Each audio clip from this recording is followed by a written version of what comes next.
السلام عليكم ورحمة الله وبركاته. اللهم صل وسلم وبارك على سيدنا محمد وعلى آله وصحبه وسلم. يا صباح السعادة، يا صباح الهنا على حضراتكم، صباح الورد والنشاط، صباحكم معطر بذكر الله، اذكروا الله وصلوا على الرسول عليه أفضل الصلاة والسلام. فيديو اتكرر كتير جدا، أسئلة كتير جدا على الصفحة بتاعتي. دايما السؤال ده مش بيخلص، يعني ناس كتير جدا بعتلي الفترة دي عن تقول لي احنا عايزين نعرف كريمات كويسة علشان الشتاء. احنا بشرتنا في الشتاء بايظه جدا، ناشفه قوي وفيها تشريح. تيجي تحط ايدك عليها تحس ان هي مشرحه. طيب، انا عملت الفيديو ده قبل كده وهعمله تاني وتالت طالما ان في ناس بتدخل لي تسالني وتبعت لي اسئله.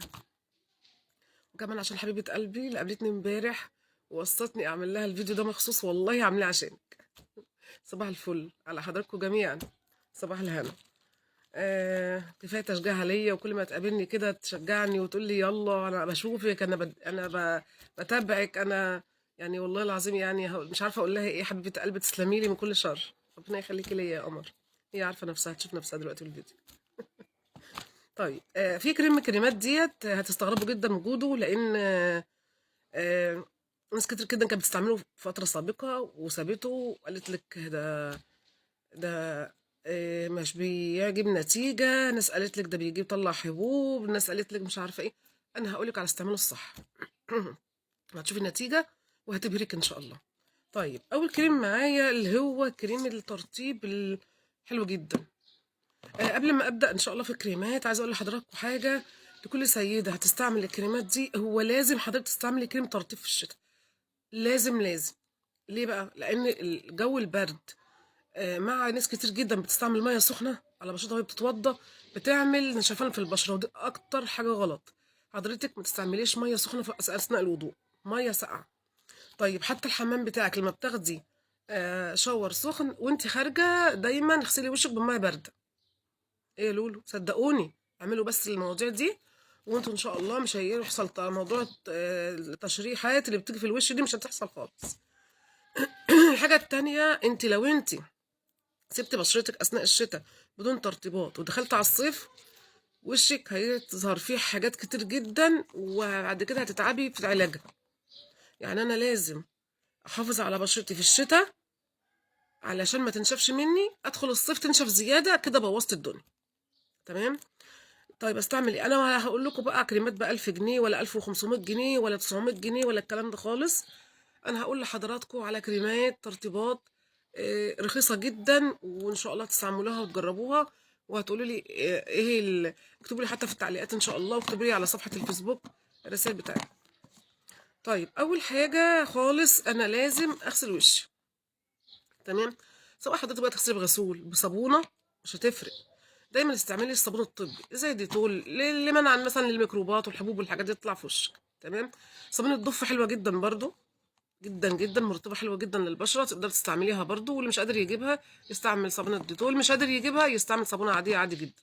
تمام. الميه الورد ما تخليهاش تقطع من عندك خالص. دايما كل يوم الصبح كده بقطنه او بقى وهي في بخاخه بخ كده على وشك بشويه ميه ورد. تونر فظيع للبشره، بيضيق المسام جدا وحلو قوي قوي. عملنا كل الخطوتين دول. طيب، هنبدأ نرطب بعد ما غسلنا وشنا كويس ونشفناه. وكمان جبنا المية الورد سواء بقطنة وحطينا او بالبخاخة ورشينا. تمام. كده عملنا طونة لوشنا، نسيبه ينشف دقيقتين تلاتة وهنبدأ نستعمل القمر ده. القمر ده اهو، انا مش عارفة هو ظاهر ولا لأ. ده ريتش بانسينو، ده ريتش بانسينو اهو.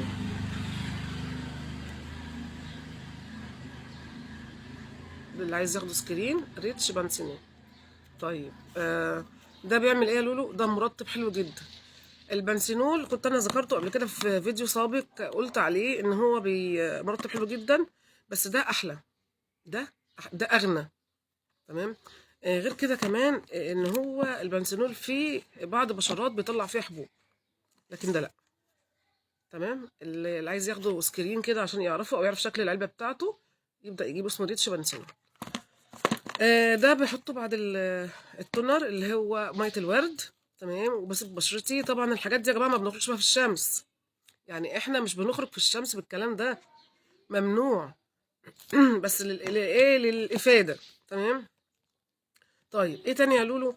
الكريم القمر الحبيبي ده اللي ما اقدرش استغنى، شوفوا عامل ازاي، والله متبهدل معايا. والله متبهدل معايا اهو.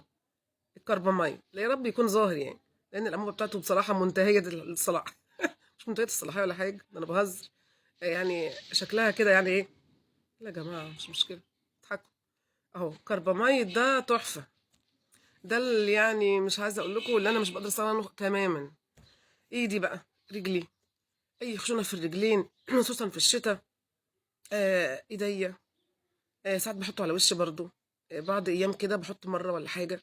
هو تقيل، تحس ان هو ملمسه الملمس بتاعه تقيل شويه. بس حلو جدا، بيرطب كويس قوي، وبيحبس الميه جوه الجلد وبيخليه ايه طري ورطب. ما تستغنيش عنه. تحفه بجد يا جماعه، جربوه على طريقتي يعني.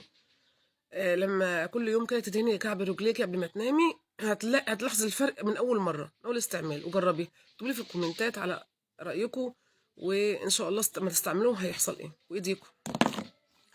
ده بقى حبيبي العيش، الاكرتين نص او اكرتين ربع، سواء حضرتك عايزه تستعملي ده او تستعملي ده. تحفه بجد وجميل جدا. ده لو انت حضرتك عندك حب شباب، عندك تصبغات اللي هي الحاجات البني اللي بتطلع في الوش.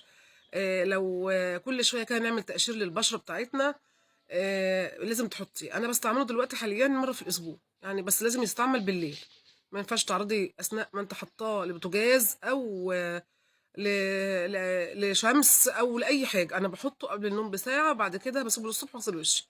طبقه بسيطه جدا، وتقليب عليه حته من المرطب علشان ما يعملش تهيج في البشره، لانه بيعمل تقشير. ده يا جماعه بيعمل تقشير، خدوا بالكم. ما بيتحطش كل يوم. انا بستعمله مره واحده في الاسبوع. او الناس اللي هي عندها حبوب كتيره ممكن تستعمله مرتين في الاسبوع بالليل قبل النوم بساعه، وتقلب عليه مرطب. يعني تاخدي قطعه حته من ده على حتتين ثلاثه من البيبانتين او الريتش بنسينول، وتقلبيه عليه وتحطيه على وشك، وان شاء الله هتلاحظي فرق كبير جدا. الحبوب هتختفي. كل حاجه ان شاء الله تتظبط. هيعمل تقشير للبشره، هيشيل الجلد الميت اللي عليها ان شاء الله معاك، يبقى زي الفل. عندي حبايه واحده وعايزه استعمله يا لولو مثلا تاني يوم، يبقى على الحبايه بس كده، هاخد حته وعلى الحبايه بس كده، ما تنقليش. تمام.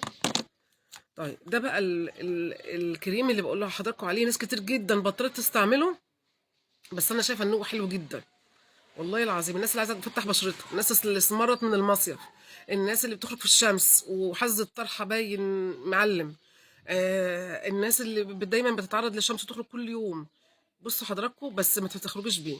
هو بقى ان الناس كانت بتحطه وتخرج، فكان بيطلع لها حبوب، وكان ما بيعملش اي حاجه خالص. وطبعا كان بيعمل معاهم يعني حاجه عكسيه، لان هو اساسا مش بيتحط في الشمس. ده ما بيتحطش في الشمس.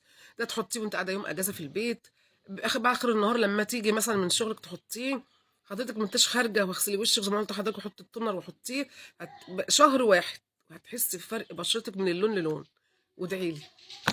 هو ده نظامه، ان هو بتحطيه ما بيخرجش في الشمس، لو خرجت في الشمس ملوش اي نتيجه. الحاجه بقى الاخيره اللي عايزه اقول لحضراتكم عليها، اللي هو الصن بلوك. وده لازم لازم لازم تستعمليه وانت خارجه.